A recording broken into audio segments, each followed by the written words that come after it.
Welcome to part 4 of my Galaxy Tour series.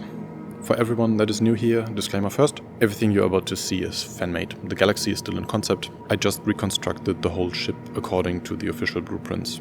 I did that quite thoroughly and it should be quite accurate to what was shown 2 years ago. That said, and taking into account things changed from concept to final, treat this video as advanced speculation. In part 1 of the series, I toured the whole main Galaxy interior. Part 2 focused on the medical module, part 3 on the refinery module, and so naturally today we're going to look at the cargo module. As with the other two, I thought this was going to be a boring 2-minute video, but as always I found something interesting along the way. At this point I would like to thank my first handful of supporters on Patreon and YouTube memberships. These fine folks can right now walk around the Galaxy interior I built for themselves, something many people asked me about. Information on that will be at the end of the video.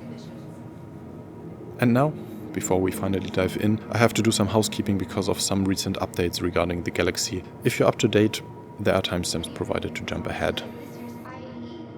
The biggest news first, the Galaxy is coming later than expected. It was supposed to enter development pretty much now after the Polaris is finished, but the Perseus took its turn because they have more shared assets. I got plenty of comments of people being angry about that, and I get it. I think that quite a few ships skip in line when they shouldn't. The newly announced MISC Starlancer and also the Ironclad, just to name a few, they all have elements that people liked about the Galaxy, and I believe they should have finished that before selling something new. I don't mind if priorities change, that's normal, but focus is on the selling part. Nevertheless, especially after I built this and looked at the Polaris model too, both Polaris and Perseus are primarily military ships. The Galaxy, however, especially on the top deck, is quite a lot more civilian, and therefore I think in this case their reasoning is very valid, even though I personally would have liked the Galaxy sooner than later too. And that brings us to the next update. Just after CitizenCon, after all the base building stuff that was shown, John Crew stated on Spectrum that the Galaxy will not get a base building module. That was never confirmed, even though it kinda was, and of course people got incredibly angry because they bought this ship specifically for that purpose.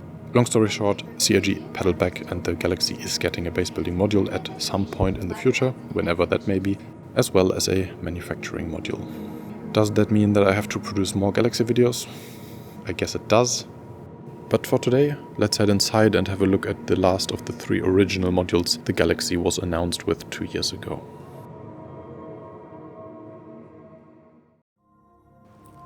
Let's start with the obvious part. The cargo module comes with space for 512 SCU or 16 32 SCU crates, so 2x2x2 on each side of the module. That adds to the 64 SCU of the main hangar to a total of 576. And then if we look at the Constellation, which has a similar cargo lift as the Galaxy, the lift surface has cargo plates itself, so that may or may not add another 64 SCU. I say 64 because the Q&A clearly says the lift can fit 2 32 SCU containers, or the size of a rover, so it's definitely not 2 on top each other, but I'll get back to that later. For now, let's just go with the official 512 SCU. You may argue if that is a lot or not enough. I'm not really in the cargo loop myself right now, so I won't give my uninformed opinion, but I would guess that nowadays that is still pretty good for a cargo hauler, almost the same size as a Caterpillar, and a lot for an all-purpose ship. But what I have an opinion on is the amount of wasted space. I talked about the weird fact that the cargo plating is so limited in the hangar, and it's not that bad in the module, but you could still offset the cargo lift a bit, make it asymmetrical, and gain another 128 or maybe even more SCU. But I think the reason this is not going to happen is because that adds more modeling work to the exterior or the other modules, or they want to keep an area for you to walk along, even though there still is the lift itself, or simply because balancing wise it would bring this ship too close to the big dedicated cargo haulers. Personally, I just feel that it is a bit too roomy. I prefer the somewhat claustrophobic feel of the Constellation series, because that feels more realistic sci-fi. So let's look at what makes this module unique. The bespoke tractor beam crane system. It looks similar to what you see in harbors to move the freight containers, and it adds to the industrial cargo feel compared to the empty rooms of other spaceships. It could look very nice in motion and add to people's roleplay experience. We also already have moving tractor beams, for example on the Spirit, even though that just switches between two positions, but let's hope that means it does not add too much of technical difficulty in development. I assume you would control it from the small room within the module, so you can see what you're doing. Oh, nice. My first impression still was that it looks useless, because in this layout, one or maybe still two stationary tractor beams would have worked just as well. There's no advantage in having all these moving parts. Then again, it is a step away from Beam Citizen, which is people criticizing CIG for making everything in Star Citizen, be it mining, salvage, tractor, or even healing, using a beam, which is kinda lazy design. So I take my criticism back. This setup may only add immersion, but we love immersion, so I appreciate it.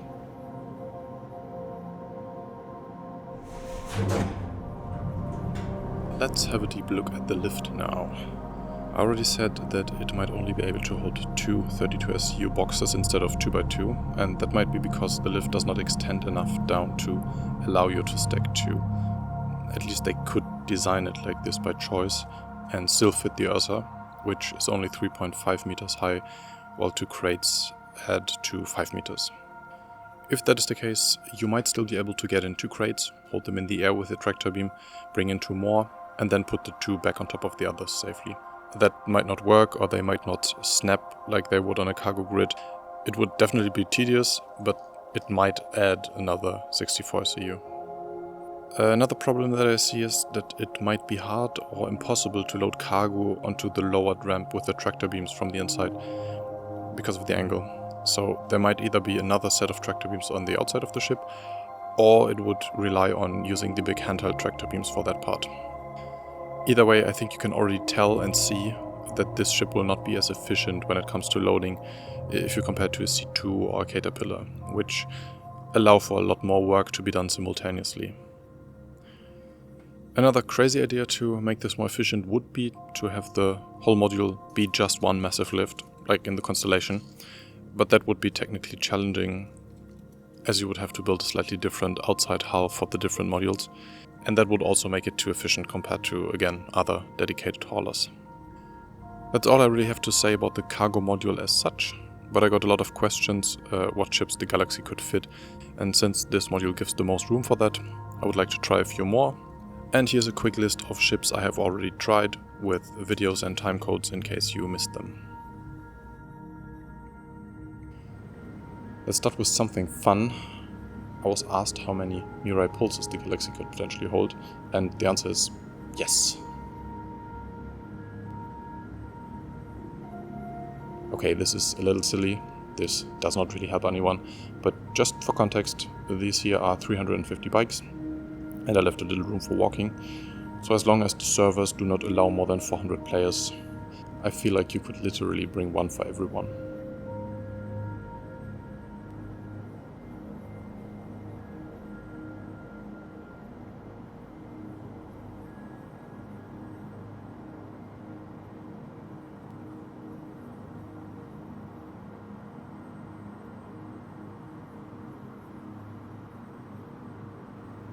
Let's get slightly more serious, but let's keep it a little stupid.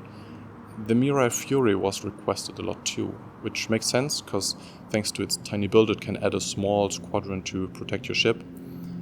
I have not really used it, and as far as I know, it did not prove to be that effective, and therefore the hype to carry a small fleet of these quickly died down. But nevertheless, I tried different configurations and was able to cram 3 on each side, or 4 if you are willing to block the door axis, which can be an option, as there's another one, or you can use the elevator on the front if you would like to fit 8 Furies. Important here is that even the Fury probably won't fit the doors to move from the hangar to module. In the module it looks a little more organized, and I was able to fit 10 Furies on the sides without blocking any walkways, and another 2 on the lift itself. However, with a fit this close, I would always assume that it could be a touch smaller in the final model and only fit 1. Either way, getting these in or out 1 by 1, or even 2 by 2, would be a pain, and would also be a death sentence for the Furies. because it would give any opponent the chance to take them out one by one. So even if it is spacious, the layout makes the Galaxy a terrible carrier platform. But to get back to something more realistic, you should be able to easily fit 2 or 3 of these for some protection, while still maintaining most or even your full cargo capacity.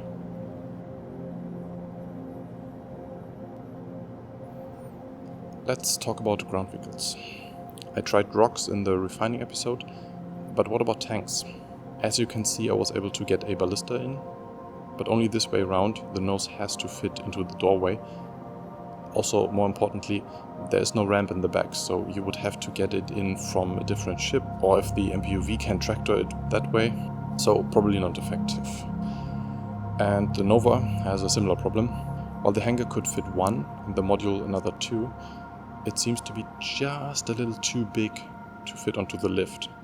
As always, my reconstruction could be imprecise here, but I would assume that the lift would have to grow 10 or even 20% to make this happen. And I don't think it will, as it is designed to fit 32 SCU boxes or a single Ursa, which I have shown in the medical module video.